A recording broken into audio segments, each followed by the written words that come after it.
had really, really bad cramps in my stomach.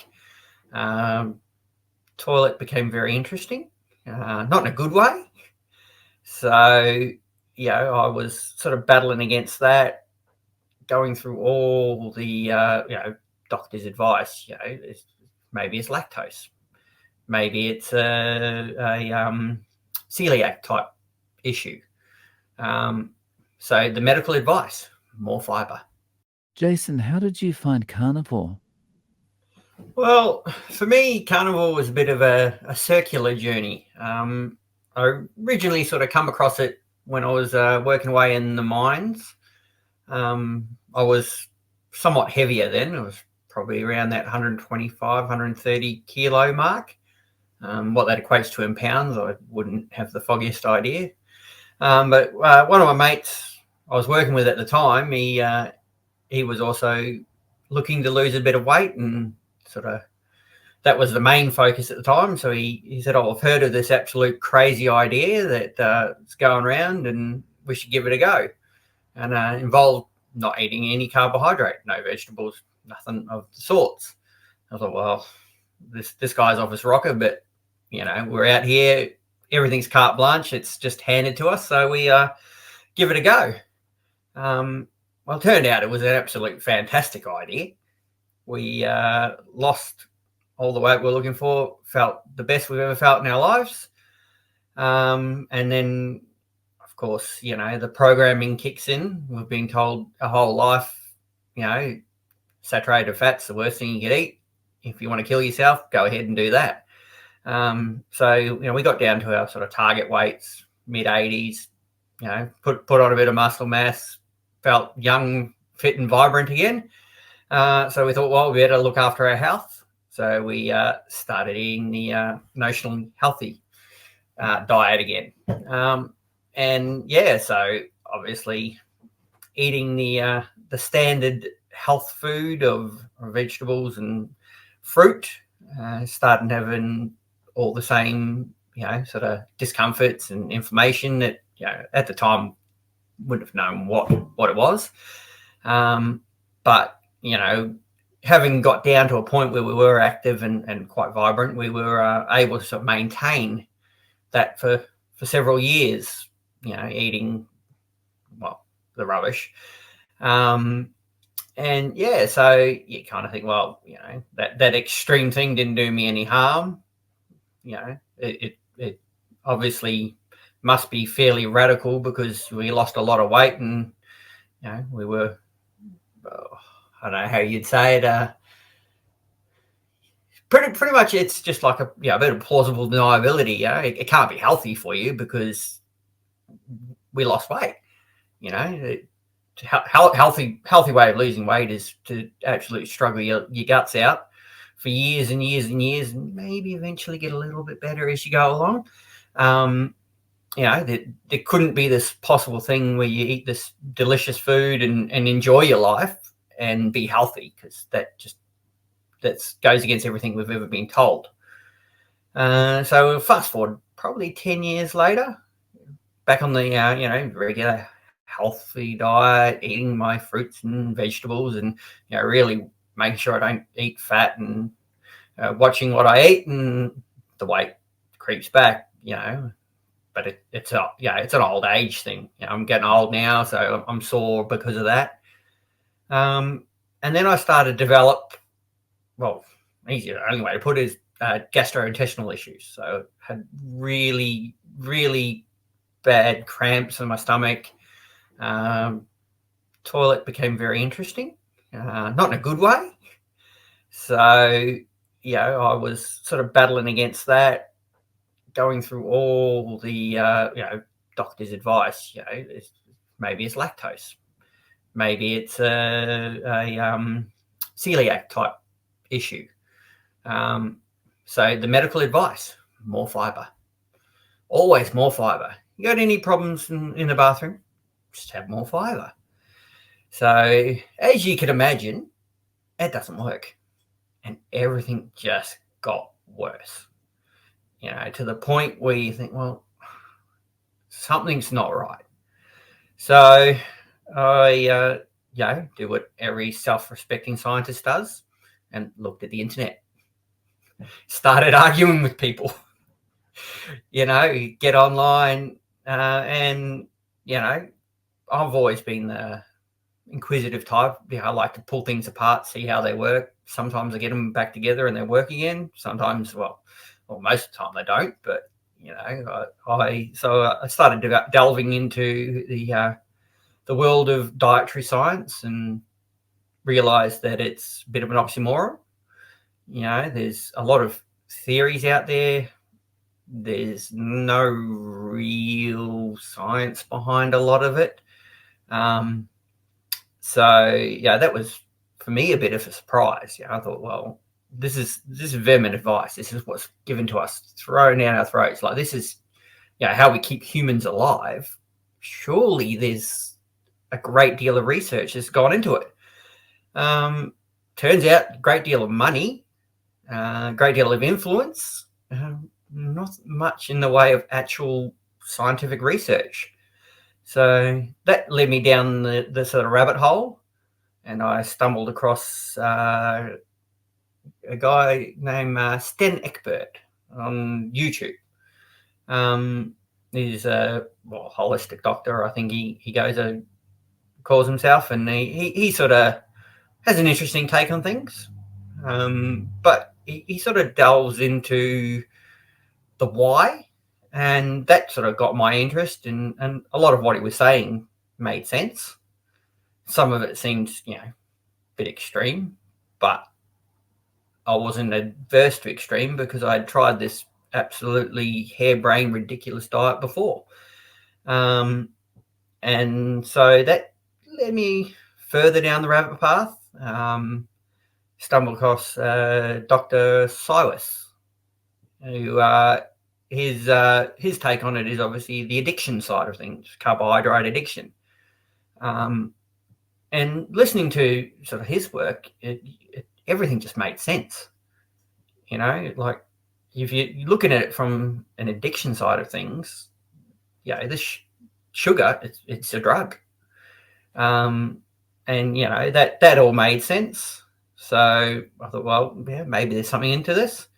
And then obviously you start seeing your Anthony Chaffee's and your Dr. Baker's come along, and you see these absolute odontists of men and think, well, Jesus, there's something to this. There's got to be more hidden in the background, but we'll look into it. So I come around full circle back to the carnivore way. Now actually understanding what it was and why it works. It's absolute game changer for me. It really helped me with all my issues. I don't have sort of any of those problems anymore. And obviously that I think it was Kent Carnivore, and his discussions, I think it was with you actually, the video I watched where he was talking about his ulcerative colitis. So the interview with him was what really sort of brought me towards your channel, because listening to him, that was his experience of the way, sort of his disease progression. That was just like the storybook of my life, which sort of really highlighted to me that, like, obviously when I looked back at it, the symptoms I were having was very much commensurate with an ulcerative colitis sort of sufferer. And having removed all fiber from my diet, it's just, brought my life back. It's the only way to put it. That's awesome. And it's amazing. The one thing that they constantly tell you to put in is the thing we should be taking out. Yep. And you follow that advice and you keep putting it in, and you keep telling yourself, well, Jesus, I must be doing it wrong. Every doctor's telling me to do this and I'm not doing enough. I'm and you beat yourself up over it. Like, obviously the medical professionals are telling me this is how I get better, and I'm not I'm just not capable of doing it. So there's something wrong with me. Whereas, now you look back at it and, being educated, I suppose, on the subject, you go, well, no, there's something wrong with the system. And that's why, like people like you and these sort of interviews, which everyday people, we can show that, yes, the system isn't right. There is more to it, or there's something to this way of eating, which is commensurate with the way humans operate. We're all humans, whether, as you said, I can't do it because I'm Japanese, or I can't do it because I'm Korean, or I'm a New Zealander. Well, you're a human. You may have a different accent. You may have a different skin color. You've still got the same biology. So, this is how our bodies function, and this is how we thrive. Yeah. So I mean, that's great that the GI issues have gone. Did you notice anything else changing along the way as you continued into carnivore? No dramatic changes for me. It was, I suppose, more, I was suffering from pain, inflammation, and sort of nerve pain is probably the way to put it. At the end of the day, I'd have this horrible pain down my legs into my ankles, like it just follow that nerve in your leg. I just put that down to, well, I work a physical job. I'm over 30 now, so as a human over 30, you give up. You're downhill, so you expect it to hurt. Whereas it wasn't dramatic, but now you sort of finish the day and you don't have to collapse in a heap on the couch and sort of curl up in a ball and cry to yourself when no one's looking, because you don't feel like your body's given out. I just feel normal, and I didn't know what normal felt like. That's awesome, and that's actually a cool thing to say. I didn't know what normal felt like, because I think that's the experience that a lot of people have. Whether it's they get more energy or whether it's they sleep better or whatever it is, and then they suddenly realize, I thought it was normal before, but this is normal. It's Exactly. awesome, right? Like the polar opposite of the death of 1,000 cuts. It's the life of a 1,000 heal. Well, it's not healings. 1,000. I don't know what what word you would use, but like 1,000 improvements. We'll go with that. Every little tiny increment, every 1% win. It's more than the sum of its parts. Like all these little victories or little wins in your body where you're able to move a little bit further. You can get up the stairs a little bit faster, a little bit easier. So instead of avoiding them, you go to them. It's not a difficult thing, and then it's just exponentially compounds from there. And as I said, the only way to describe it is I didn't know what normal felt like before that, and now you sort of you understand what normal feels like, or what living. It's being alive is very different to living, and now that I'm living, I don't want to just be alive anymore. Nice. So how are you eating day to day? How many times, and what are the meals made up of? So I am predominantly 1 meal a day. I've never really been an eater in the morning. Even when I ate rubbish, I didn't eat in the morning. So I'd normally be up in the morning, always had my coffee, still do. Got to live, and coffee is something that I definitely enjoy. The makeup of my coffee has changed. I've never been one for sweet coffee, but I was always I did like it quite strong and milky. So it would sort of be like that. I don't know, almost like a latte type setup, but without pulling out a machine. But now my coffee in the morning is strong with a dash of cream, and then a little bit of cold water just to get the temperature right. I don't mind black coffee, but something about the cream in it it gives it that texture that I prefer. So it's I go that way. During the day, I don't eat, don't get hungry, don't feel like eating. Come home from work normally about 4:30, and I sort of have a little bit like a 2-hour eating window, I suppose you call it, without really making it a thing. I'll eat when I'm hungry. I'll start eating. Generally, for me, I prefer lamb's one of my favourites, and I have good access to lamb here. I'm in a sort of farming area, so I do purchase an entire animal and put it in the freezer. I also have access to a lot of pork, as working on a pig farm myself.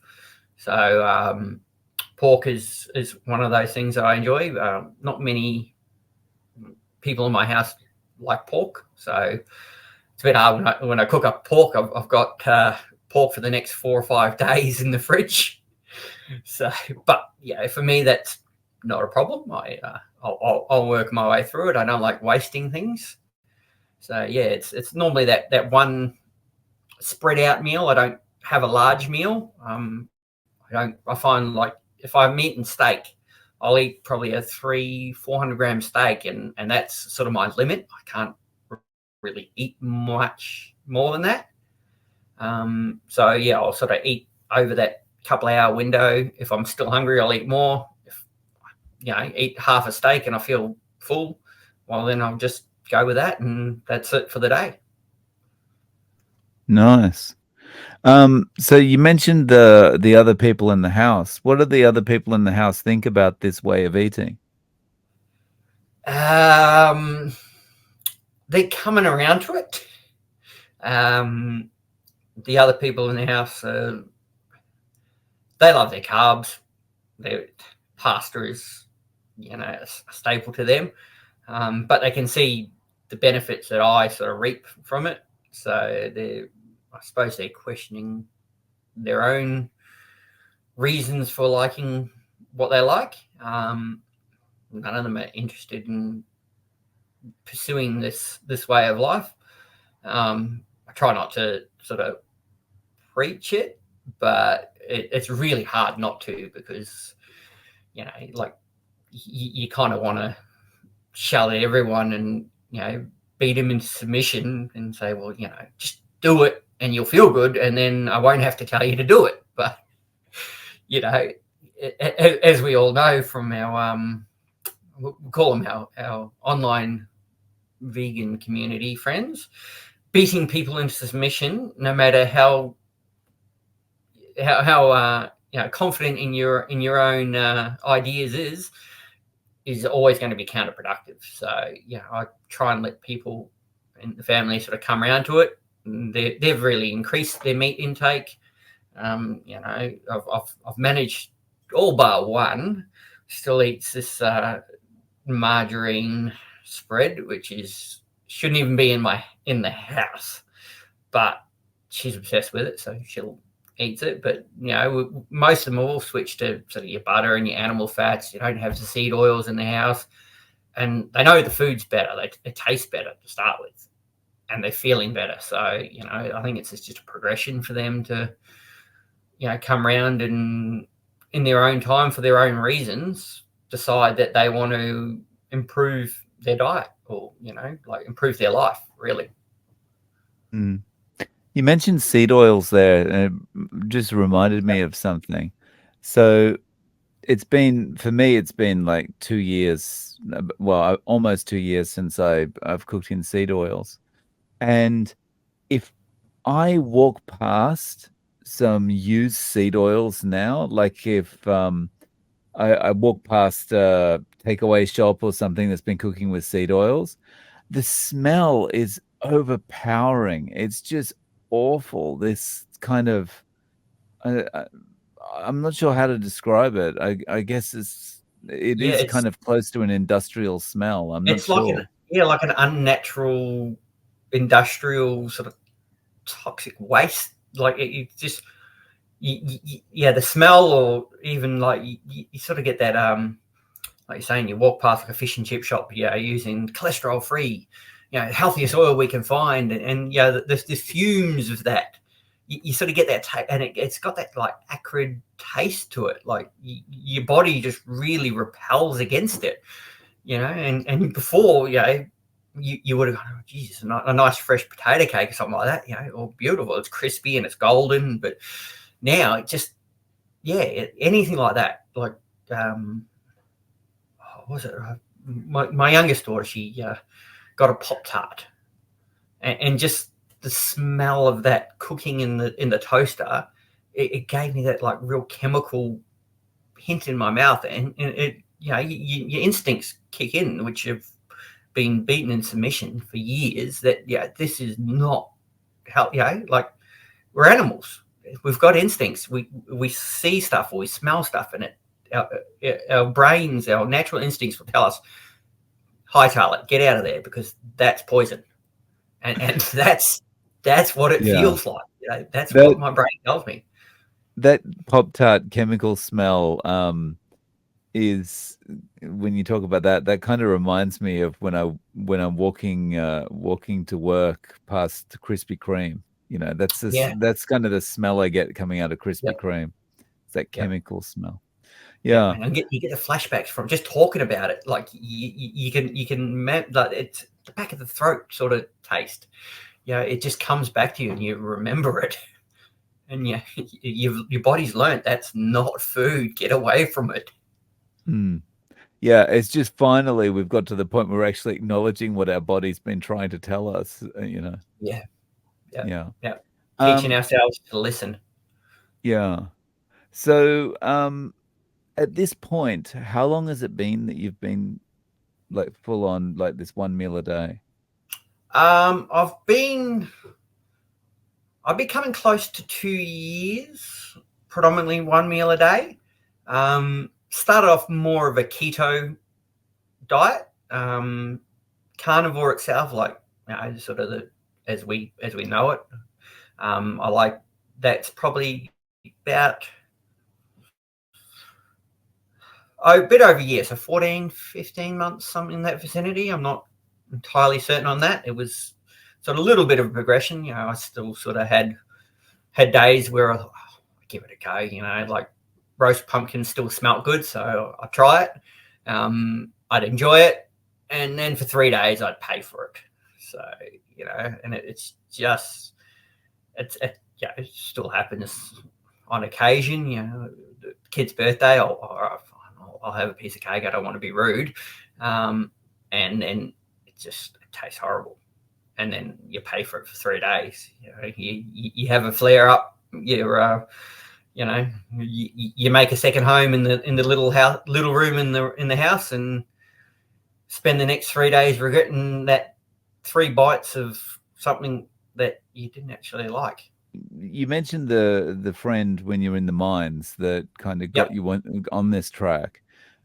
How are they doing? And also, has anyone around you, friend wise or extended family, kind of gone, "Oh, I want to get in on this"? Yeah. So that particular friend is he hasn't come back to the carnivore style. He's sort of off doing his own thing. Um, I've had a number of my friends sort of like because said I sort of got back up to that sort of 130 kilo mark. So I've dropped 40 kilos after going back from keto to carnivore. So what's that, 70 pounds or something along those lines. So mainly a lot of people at work sort of like, well, what are you doing? And then they notice I don't eat lunch. I'll sit there and have a black coffee at lunchtime, for the social thing, and we talk, and like, what are you doing? I'm like, I just eat meat. So, we're a bunch of blokes in working on a farm in the country. Well, I like meat. I like steak. So, they might be looking for an excuse to justify just eating meat to the wife when they get home. But a lot of them are sort of, they can see it. So you don't have to sort of really preach it, but they see it, so they ask, and you sort of, I like to sort of point them towards some of the videos online, like Dr. Paul Mason or someone like that, who can really sort of explain the why, the same way I found it, because I sort of find it hard. Doing the diet, it's very hard to sort of justify it, because you feel like you are justifying going against the grain. So like I could sit here and wax lyrical to someone, how great I feel, I've lost this weight, like the food just tastes delicious. And if it doesn't taste delicious, I don't eat it. If I cook up a piece of steak and my mouth's not watering, then I don't need to eat. So I don't. And people just think, well, you're just justifying eating rubbish, and these are people who may be addicted to carbohydrates or addicted to food or whatever, seed oils, and so they're gonna look at you and go, well, you're just justifying your bad choices in life, and because the cognitive dissonance in humans is unbelievable. We can see something right in front of us and tell ourselves that it doesn't exist, or it's not real, or there's something behind it. Like, you look at someone who's losing weight and all they're doing is eating meat and water and, all these horrible, amounts of saturated fat. And, you tell yourself, oh, geez, you've lost 40 kilos. You're able to move around. You're not in pain all the time, but you are going to die of a heart attack. So, it's sort of that, that cognitive dissonance there, whereas you can't be healthy just because you're healthier. Can you ever see yourself not doing carnivore now? No.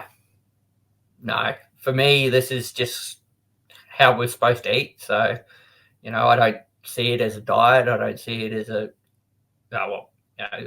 way it's described as a way of eating.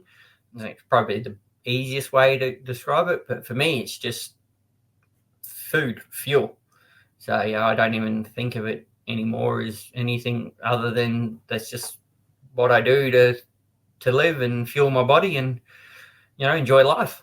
So I can't see myself ever going back to the standard Australian or American or Western diet of any description. For me, this is how I'm going to live my life. Nice. So if someone came to you and wanted some advice about how to get started, based on your experience, what would you tell them? My general advice to people is to start by just eating real whole food. I don't sort of encourage people to just jump straight on the carnivore bandwagon or jump on the meat bandwagon. I always encourage people to concentrate on eating, whole food, just real food. Get rid of anything that's not, if it's got numbers, if it's something you can't pronounce and, it was made in a laboratory somewhere, it's not food, so don't eat it. And, you'll naturally, when you're eating real food, you naturally draw towards the stuff that you actually do need.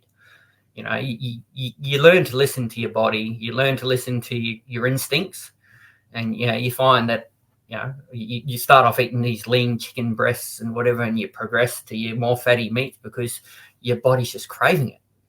And when you do eat it, it's the most delicious thing you've put in your mouth. And I forget who was saying. I think it might have been Dr. Baker who said, you eat your meat until it no longer tastes delicious, and then you're good. So that's my advice to people, is just cut out the rubbish, get rid of all the seed oils, all this industrial poison that we pump into our bodies daily. And then I find once you've got rid of that and you're into the real foods, whole foods, if you want to concentrate on an animal-based carnivore diet, then by all means do it. If you want to eat 95% carnivore, and there's something about asparagus that drives you crazy. Well, then do it. Like, the thing that I cannot stand is the evangelical, or the real dogmatic carnivores, and that they're promulgating online, and it's one of the things that really drives me nuts. Someone will get online saying, I want to be a carnivore, but I like a slice of apple, and there'll be people jumping down in your throat like, you're not a carnivore. Oh, no, carnivore is just a word. It's a word that means one animal that eats the flesh of another. And for me, being a carnivore is that we gain the nutrition we need to sort of thrive and build our own bodies from animals. It doesn't mean that we forsake everything. Like you have 3-grain bit of cracked pepper on your steak, and all of a sudden you're not a carnivore anymore. It's we're humans. We are omnivorous creatures. We have the capability of extracting nutrition from animal foods and from plant products, but one is obviously there's trade-off. Yes, we can survive eating rice and celery, but we pay for it, and we delicious combination.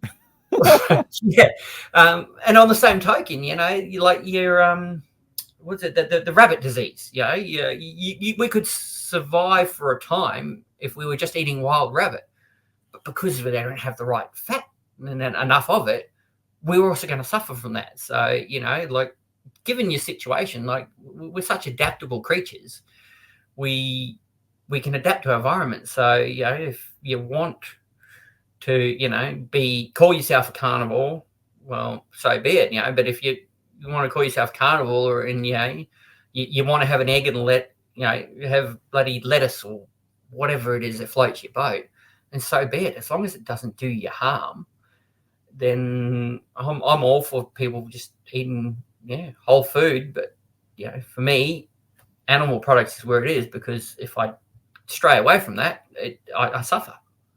Mm-hmm. Yeah, I'm the same. But I agree. Like, everyone's just got to find where they sit. Because because where does the I drink coffee as well. So some people get down my throat and say, "Oh, that's a plant. That's it. You're not a carnivore. You've lost your card." Yeah, you're not one of us. You're not in the group anymore.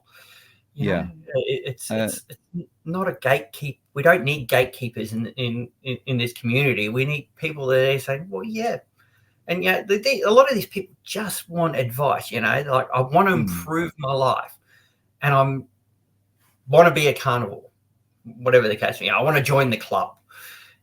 But I really, I still want to eat my broccoli sprouts or whatever. And for most people, you're not coming up with many delicious examples here. Well, I can't think of delicious examples. Well, we'll call it fruit. A nectarine.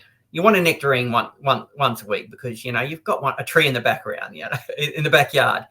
They just want advice like, can I still be healthy and eat this? Of course you can. It's an individual thing. For some of us, like me and like yourself, we could eat a nectarine, but like, we know we'd pay the price, so we sort of learn not to. But for someone who just wants to improve their life and get rid of all the seed oils and remove that addiction to industrial sugar, that's the biggest one. Like, if we can break the hold that sugar has on our communities as a whole, like the millions of dollars pumped into governments by lobby groups that want us to buy Kellogg's cereal or Fruit Loops, or and even the deceptive marketing of it. Like, you got all these cereals like, oh, this cereal's better because it's a whole brand, or because it's this, and you look into it and realize it's just a carbohydrate. It all turns to glucose. It doesn't matter if it starts off with bloody, you could pour glucose syrup on top of it. It's still the same rubbish in your body, and you still become addicted the same way. We're just sort of shifting that around, telling lies, and convincing people to stay addicted to this product that makes millions of dollars or billions of dollars. It has to be around the world. So, on a slightly different note, Jason, we were chatting before we started recording, and we discovered that we've got something in common. Yeah. Could you talk a little bit about that? Oh, well, our high school? Yeah. Yeah, so just the small world. We both went to the same high school as it sort of transitioned from a regular sort of 7 to 12 high school to the VCE school. And so when were you there? When did you go there? So I was at high school when September 11 happened. So okay. Yeah. So wow. So that makes you at least 10 years younger than me. Yeah, I turned 40 a week ago.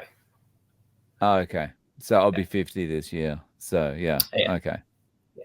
Yeah. That's pretty much right. So that explains why my start at that high school, it was still the old system, and then it changed over. Yeah, and you so sort of very small world. Stop taking in the younger children. Yeah, very small world. So Jason, how can people reach out to you? Do you have any social media? I don't know. I don't do sort of social media myself. I'm more of a semi-professional debater on Facebook. I like to. I really much enjoy debating people online with just stupidity. So yeah, most of sort of my communications with the outside public are in Carnivore forums. I like to sort of just keep a low key on those, and the people who generally wanted a bit of advice, or I'd like to point them towards the people that really sort of know what they're talking about, and for the people who really like to get into the nitty gritty. One of my favorite ones to point him is Professor Bart Kay. He is someone I quite enjoy looking at his work. He's an acquired taste. He puts on a persona online, which is I find hilarious myself. But he's a real fact-driven kind of professor of that. He doesn't care what you think about something. He just cares what the facts say. And if the facts aren't there to support it, or if they don't exist, then he doesn't bullshit. He just says there's no facts. There's nothing to support what you're arguing. So you're talking crap. So yeah, that's where I like to point people. Nice. So thank you so much for coming on, Jason, and sharing your story with us. I really appreciate your time. Thanks for having me.